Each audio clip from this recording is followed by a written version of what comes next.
Good morning students. நம்ம இன்னைக்கு பார்க்கக்கூடியது என்ன அப்படின்னா, அழகு 4 மனிதவள மேலாண்மை.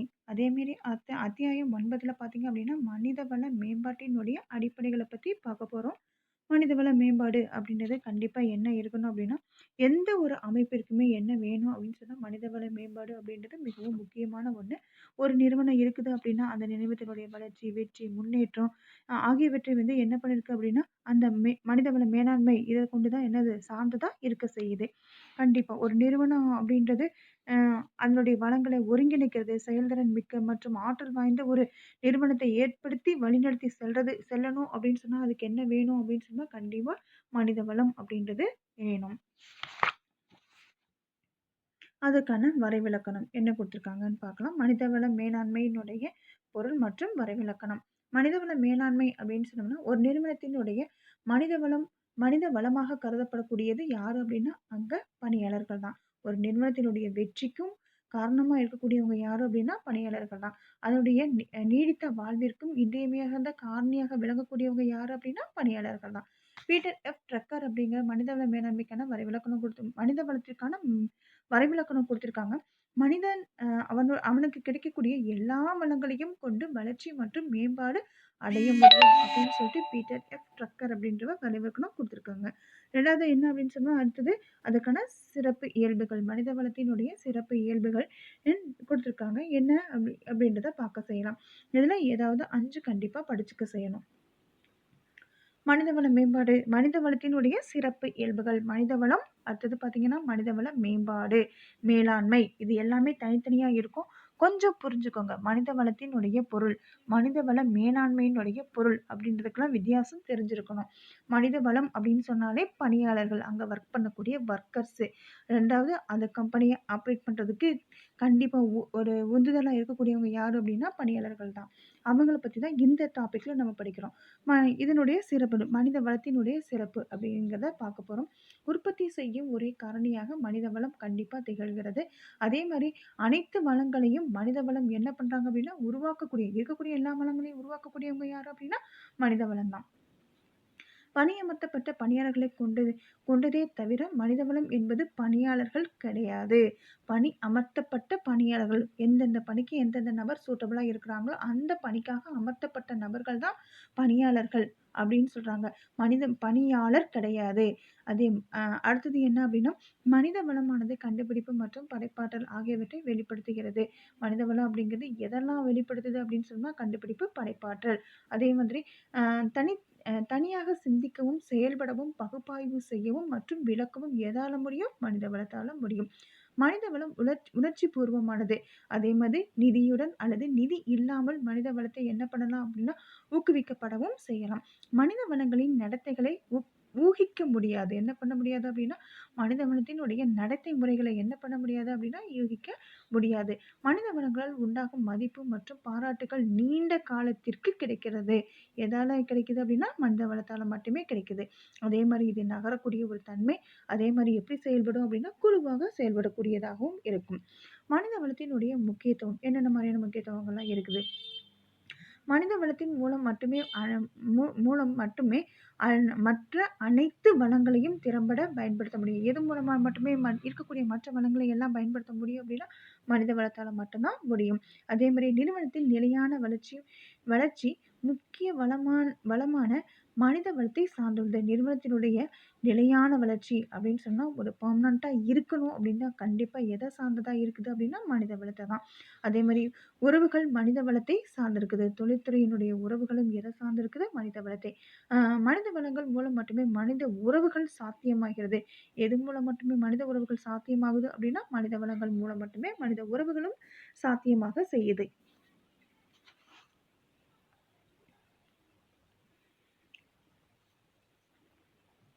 அதே மாரி அனைத்து உற்பத்தி காரணிகளையும் நிர்வகிக்க முடியும்.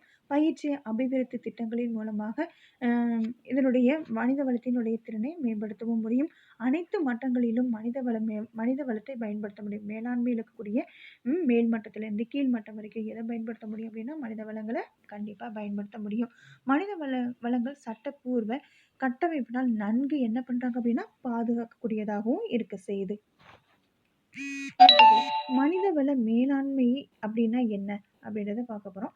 மனிதவள மேலாண்மை என்பது மனிதவள மேலாண்மை என்பது ஒரு நிறுவனத்தினுடைய ஆட்களை பணிக்கு அமர்த்துதல், ஊக்குவித்தல் மற்றும் நிர்வகித்தல் தொடர்பான மேலாண்மை பணியை செய்யக்கூடியது தான் மனிதவள மேலாண்மை அப்படின்னு சொல்லிட்டு சொல்றோம். இதுக்கு யாரு டெஃபினிஷன் கொடுத்துருக்காங்க அப்படின்னு சொல்லிட்டு பார்க்கலாம். இஎஃப்எல் பிரெஞ்ச் அப்படின்றவர் என்ன கொடுத்துருக்காங்க அப்படின்னா, இதுக்கான வரைவிலக்கணத்தை கொடுத்துருக்காங்க. மனிதவள மேலாண்மை என்பது நிர்வாக செயல்பாட்டின் உடைய ஒரு பகுதி அப்படின்னு சொல்றாங்க. யாரு அப்படின்னு சொன்னா பிரவுச் அப்படின்றவர் என்ன பண்ணியிருக்காரு அப்படின்னா, மனிதவளம் அப்படி மேலாண்மை அப்படின்னா நிர்வாக செயல்பாட்டினுடைய ஒரு பகுதியாக செயல்படுது. ஒரு நிறுவனத்தினுடைய மனித கூறுகளையும் முதன்மையாக கருத்தில் கொள்ள செய்யுது. எது அப்படின்னு சொன்னா, ஒரு நிறுவனத்தினுடைய மனித கூறுகளை முதன்மையாக கருத்தில் கொள்ளக்கூடியது எது அப்படின்னு சொன்னா, இந்த மனிதவள மேலாண்மைன்னு சொல்லிட்டு வரைவிலக்கணம் கொடுக்க செய்யறாரு.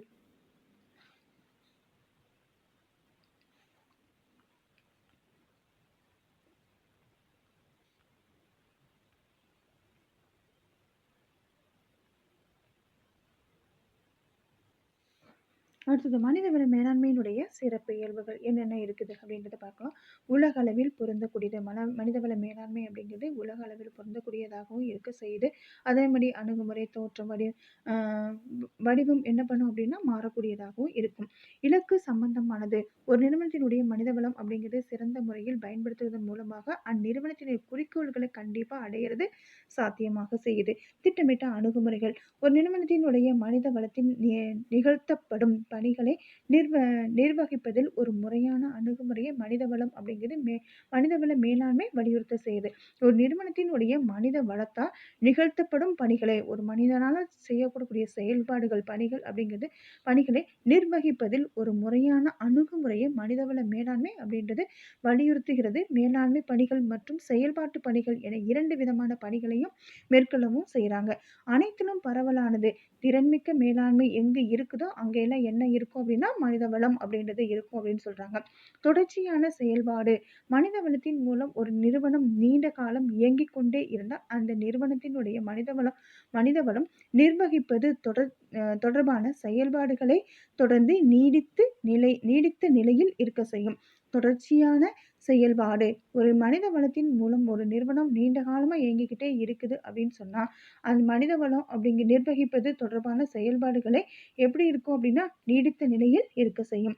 மாறுபடும் செயல்பாடு. மனிதவள மேலாண்மை மற்ற உற்பத்தி காரணிகளைப் போல இல்லாம உணர்ச்சிகளை கொண்டு இருக்கக்கூடியது.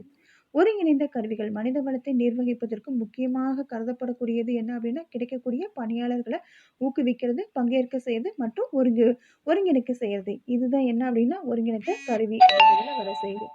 அடுத்தது என்ன அப்படின்னா வளர்ச்சியின் மீதான கவனம். ஒரு மனிதவள மேலாண்மை அப்படின்றது பயிற்சி மற்றும் மேம்பாட்டு திட்டங்களின் மூலமாக மனிதவள மேம்பாடு குறித்து கவனம் செலுத்த செய்யறாங்க. அதே மாதிரி அறிவியல் மற்றும் கலை ஆகிய இரண்டுமாக இருக்கிறது. மனிதவளம் அப்படிங்கிறது என்னவா இருக்குது? அறிவியலாகவும் இருக்க செய்யுது, அதே மாதிரி கலையாகவும் இருக்க செய்யுது. துறைகளுக்கு இடையேயான இணைப்பு. மனிதவள மேலாண்மை சமூகவியல், உளவியல், பொருளாதாரம் போன்ற பல்வேறு துறைகள்ல கருத்தாக்கங்களை என்ன பண்றாங்க பயன்படுத்துவதற்காகவும் துறைகளுக்கு இடையே இணைப்புகளையும் ஏற்படுத்த செய்யுது. கண்ணுக்கு புலப்படாதது. மனிதவளம் மேலாண்மை அப்படிங்கிறது என்ன அப்படின்னா கண்ணுக்கு புலப்படாத ஒரு செயல்பாடு. எதுல மட்டும் காண முடியும் அப்படின்னா முடிவுகளால் மட்டுமே அதை காண முடியும். புதிய உறவு அப்படின்னா முன்னதாக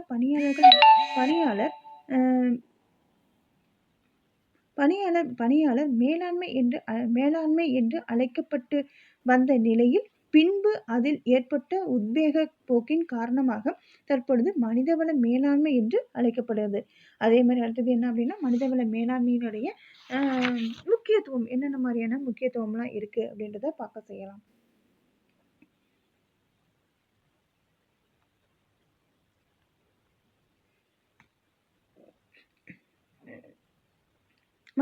மனித சக்தி தேவைகளை அடையாளம் காணுதல்.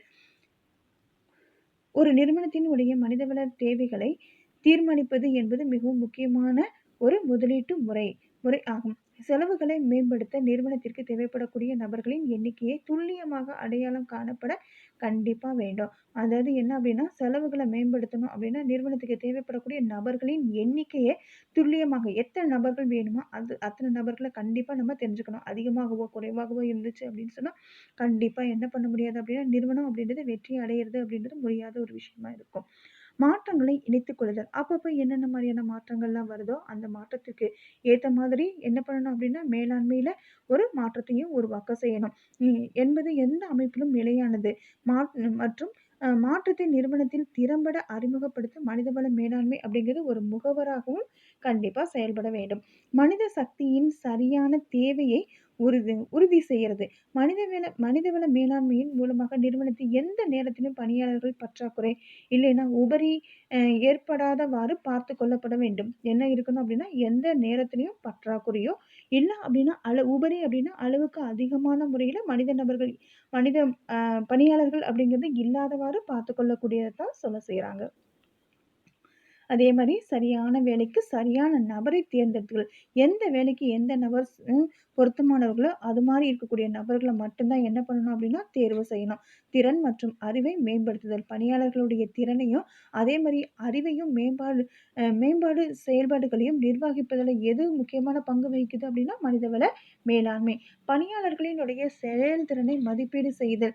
மனிதவள மேலாண்மை நடவடிக்கையின் மூலமாக குறிப்பிட்ட கால இடைவெளிகளில் பார்த்தீங்க அப்டின்னா, பணியாளர்களுடைய செயல்திறன்களை மதிப்பீடு செய்தல், நன்கு பணிபுரிவோருடைய திறனை அதிகரிக்கவும், அதே மாரி மெதுவாக பணிபுரியக்கூடிய நபர்கள ஊக்கமளிக்கவும் கண்டிப்பா மனிதவள மேலாண்மையால முடியும்.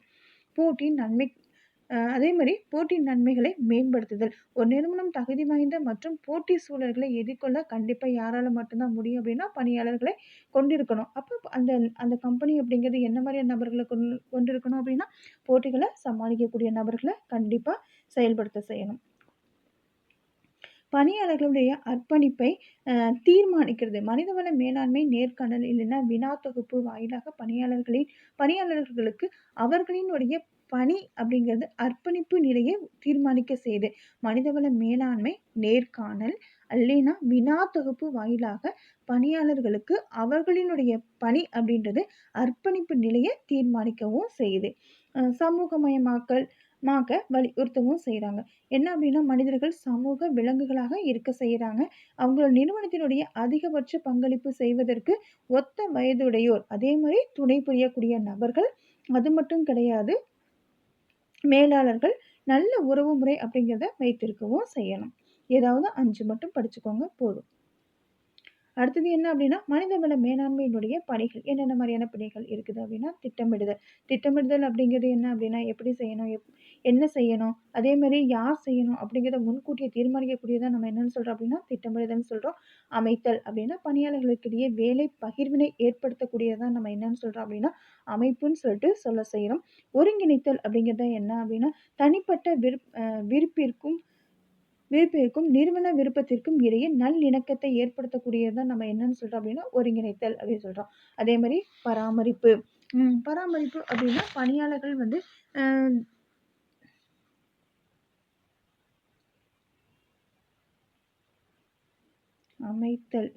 இயக்குவித்தல். இயக்குவித்தல் அப்படின்னா என்ன? அப்படின்றத பார்க்க போறோம். பணியாளர்கள் தங்களது பணிகளை சிறப்பாக செய்து முடிக்க அவர்களுக்கு ஆணைகளும், குறிப்புகளும் வழங்குவதோடு வழிகாட்டுதல், ஊக்குவித்தல், மேற்பார்வை செய்தல். இது எல்லாமே என்ன அப்படின்னு சொன்னா, இவை நேர ஆற்றல் மற்றும் பணம் போன்றவற்றில் ஏற்படக்கூடிய வீண் விரயங்களை குறைப்பதன் மூலமாக நிறுவனத்தினுடைய குறிக்கோள்களை வெகு விரைவில் அடைய செய்யுது. அதே மாரி கட்டுப்படுத்துதல் அப்படிங்கிறது திட்டமிட்டபடி பணிகளை பணியாளர்கள் செய்கிறார்கள் என்பதை அறிய உண்மையான செயல்பாட்டை வரைவளவு செய்யப்பட்ட செயல் அளவுகளுடன் ஒப்பிட்டு வேறுபாட்டிற்கான காரணங்களை கண்டறிந்து களைவது என்ன அப்படின்னா கட்டுப்படுத்துதல்னு சொல்லிட்டு சொல்றாங்க. அடுத்தது என்ன அப்படின்னா செயல் பணிகள்.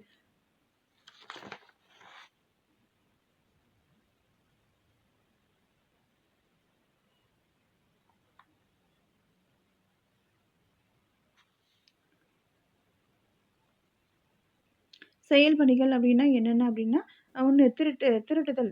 வேலை பகுப்பாய்வு, மனிதவள திட்டமிடுதல், ஆட்சேர்ப்பு, தேர்வு, வேலை வாய்ப்பு, பணிமாற்றம் மற்றும் பதவி உயர்வு ஆகியவற்றின் மூலமாக மனித வளத்தை ஈர்க்கும் செயலை குறிக்க செய்யுது.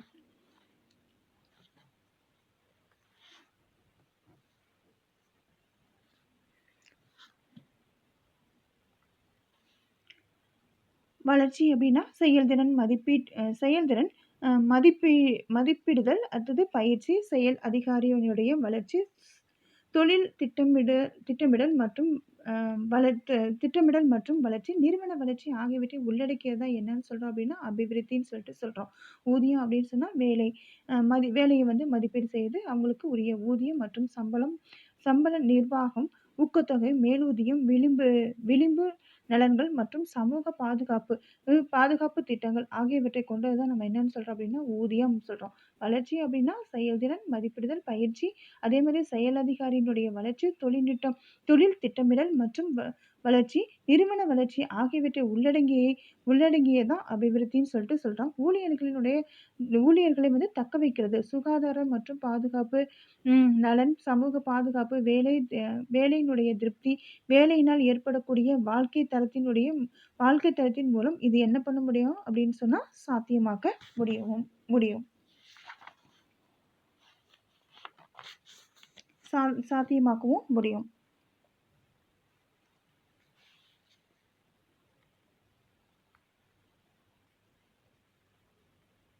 ஒருங்கிணைத்தல் அப்படிங்கிறதுக்கு அடுத்தது தனிப்பட்ட விருப்பத்திற்கும் நிறுவனத்தின் விருப்பத்திற்கும் இடையே நல்லிணக்கத்தை ஏற்படுத்தும் நோக்கில் உள்ள செயல்பாடுகளை இந்த சொல் அப்படின்றது குறிக்க செய்யுது. ஒருங்கிணைத்தல் அப்படின்னா தனிப்பட்ட விருப்பம், நிறுவனத்தின் விருப்பம் ரெண்டுக்கு இடையில எதை ஏற்படுத்துறாங்க அப்படின்னா நல்லிணக்கத்தை ஏற்படுத்தக்கூடியதான் ஒருங்கிணைத்தல். பராமரிப்பு அப்படின்னா என்ன? பணியாளர்கள் திருப்தியுடன் பணியாற்றுறதுக்கு பணியாளர்களுடைய வேலையை விட்டு செல்வதை குறைத்தல், அதே மாதிரி மனித வளத்தை வந்து கணக்கில் கொள்ளல், தணிக்கை மற்றும் ஆராய்ச்சி மேற்கொள்வதன் மூலம் பணியாளர்களை என்ன பண்ணலாம் அப்படின்னா பராமரிப்பதை இந்த சொல் குறிக்குது. பராமரிப்பு அப்படின்னா அவங்கள திருப்திப்படுத்த செய்யணும். அதே மாதிரி வேலையை விட்டு செல்றாங்க அப்படின்னு சொன்னா அதை கண்டிப்பா குறைக்க செய்யணும். மனித வளத்தை வந்து கணக்கில் கொள்ளல், எவ்வளவு பேர் இருக்கிறாங்க அப்படிங்கிறதையும் தணிக்க, ஆராய்ச்சி, இது எல்லாமே எதுல வரும் அப்படின்னு சொன்னா பணியாளர்களை பராமரிக்கக்கூடிய பணியில வரக்கூடியதுதான். ஸோ இதோட இந்த லெசன் கம்ப்ளீட் ஆகுது. இதில் வந்து மேக்ஸிமம் பார்த்தீங்கன்னா 8, 9, 10 அப்படிலாம் இருந்துச்சு அப்படின்னு சொன்னால் வேண்டாம். எனி 5 மட்டும் எடுத்து படிங்க. தேங்க்யூ.